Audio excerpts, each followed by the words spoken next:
صحیح بخاری کی حدیث نمبر 198۔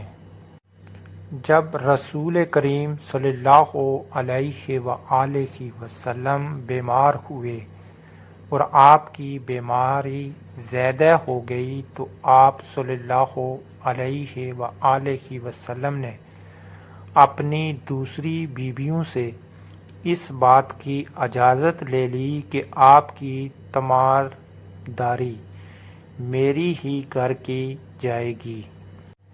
انہوں نے آپ کو اجازت دے دی۔ ایک روز رسول کریم صلی اللہ علیہ وآلہ وسلم دو آدمیوں کے درمیان سہارا لے کر گھر سے نکلے۔ آپ کے پاؤں کمزوری کی وجہ سے زمین پر گھسیٹتے جاتے تھے۔ حضرت عباس رضی اللہ عنہ اور ایک آدمی کے درمیان آپ باہر نکلے تھے۔ عبید اللہ کہتے ہیں کہ میں نے یہ حدیث عبداللہ بن عباس رضی اللہ عنہ کو سنائی تو وہ بولے، تم جانتے ہو دوسرا آدمی کون تھا؟ میں نے عرض کیا کہ نہیں۔ کہنے لگے وہ علی رضی اللہ عنہ تھے۔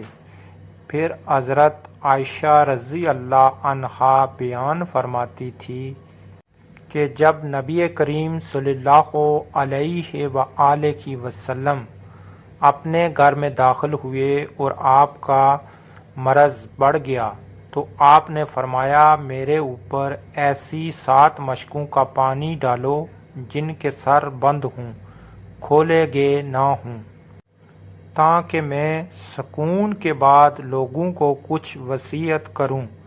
چنانچہ آپ کو حضرت حفصہ رسول اللہ کی دوسری بیوی کے لگن میں جو تانبے کا تھا بٹھا دیا گیا اور ہم نے آپ پر ان مشکوں سے پانی بہانا شروع کیا۔ جب آپ ہم کو اشارہ فرمانے لگے کہ بس اب تم نے اپنا کام پورا کر دیا تو اس کے بعد آپ لوگوں کے پاس باہر تشریف لے گئے۔